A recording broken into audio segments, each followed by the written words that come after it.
welcome into our weekly segment 3 to See at Oakley's Texas Bar and Grill. I'm here with Ward Whites of ESPN Central Texas Fox Sports Radio and play-by-play for UMHB football. Now, before we get started, we are featuring today the lobster mac and cheese, and trust me, it is outstanding and would absolutely recommend it. Now, to get started right with our games right off the bat, what is your first game you're looking forward to seeing, Ward? I'm going to go with high school this week, and it's up in the Metroplex, but it's a top 15 matchup, and it's out of the district with Midway and Waco.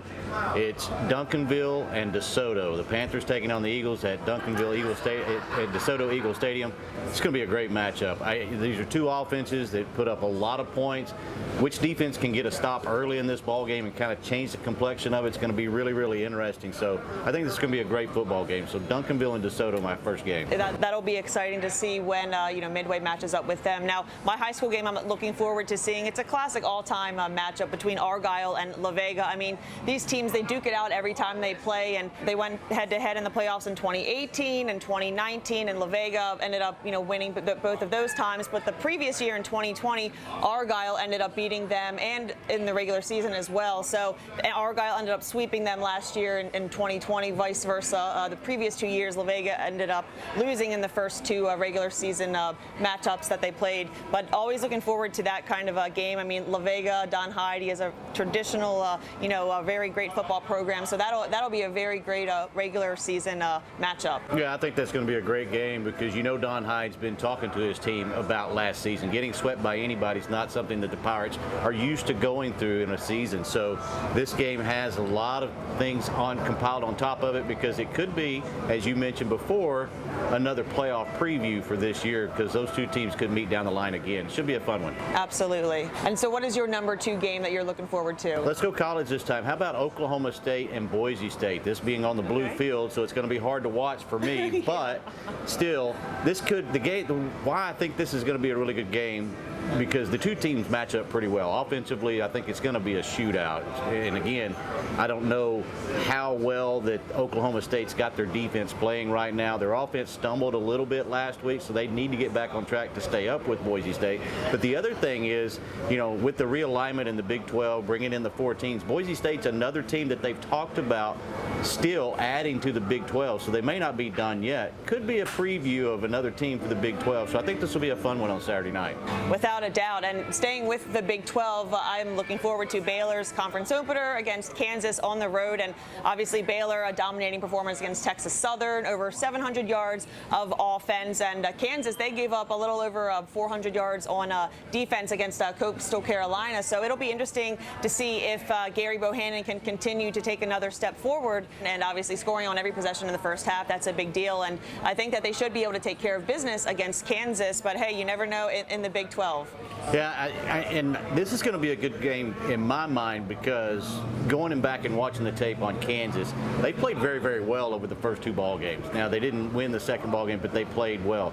This is a much improved team. They feel really good about themselves. So I think Baylor has to go in there and kind of put their foot down and take initiative in this game early. Don't let Kansas hang around because this is a different Kansas than we're used to seeing. You let them hang around, they could be dangerous in the fourth quarter. So I think this is a good matchup for the Bears to find out exactly where they are defensively and offensively. Definitely will be a great test and looking forward to that game. And what is your third and final game you're looking forward to seeing? I'm going to go Cowboys. Okay. Cowboys and Chargers. Can the Dallas Cowboys? First of all, you got to give the ball to 21 more than 11 times, in my opinion. I just think that you're not going to win a whole lot of football games. You may look good in the stats, and Dak can look great and be the stat leader of the NFL, but it's wins and losses that count in this game. And I don't think that you're going to win a whole lot of games giving the football to 21 only 11 times and only coming away with 33 yards of rushing. Do they change that this week? Does Kellen Moore figure out that he needs to be closer to 50-50? He doesn't have to be 50-50, but he's got to be closer for this team to be successful like they want to be. So I'm real intrigued. How does this offense change, or does this offense change? And the Cowboys, I think, can ill afford to start off 0-2. This is a huge game for the Dallas Cowboys and compile that on top of they've got some defensive starters that are now out of the game. DeMarcus Lawrence with a broken foot, he's going to be out for a few weeks, and then you've got to find a way to make that defensive front put some pressure on the quarterback and give your offense a chance to get on track and not have to throw the ball as many times they did last week.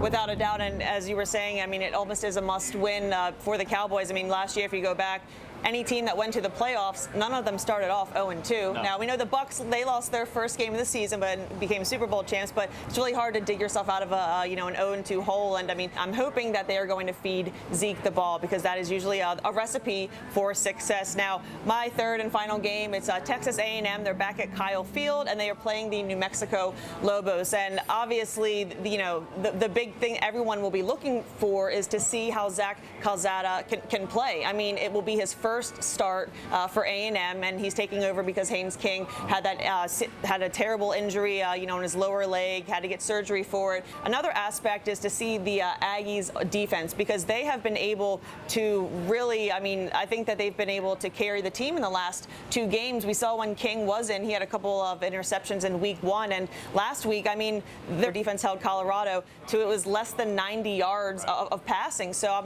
it'll be interesting to see how they go up against Terry Wilson. I mean, this guy, he had, well over 300 yards passing for 3 touchdowns. So can A&M's defense continue to have success and hold them down, as well as, can he keep taking another step forward? I think it's a really good game because of the fact of what you just mentioned. Quarterback play is going to be real interesting. How do they replace King? Can they replace King? And I think they can, like you pointed out. I don't know that it's going to be exactly seamless, but it's going to be interesting to see. The other thing is, this A&M defense is something special, I think. I think that this team has a chance to do something big. They're saying that the wrecking crew is back, and that's a big statement, because that was a great defense for Texas A&M years ago. So if they can get close to what the wrecking crew was, you're looking at a team that may be knocking on the college football playoff door. So it's going to be interesting to see how they play against New Mexico. A very good offense. They can put up big numbers. Can A&M's defense shut them down? I think they can, but it's going to be fun to watch. Without a doubt. And about the college playoff, A&M was absolutely in the mix, last season. And I think Jimbo Fisher, in his time at A&M, I think winning a national championship is not out of the question, because he is I think he's one of the best coaches in college football. As we start to wrap things up here, Ward, it is always a lot of fun to talk football with you. Always enjoy coming up here to Oakley's Texas Bar and Grill. And if you ever want to come and chat with us, we're here every Thursday at 2:00 p.m. And if you want to see this full segment, head to our website, fox44news.com.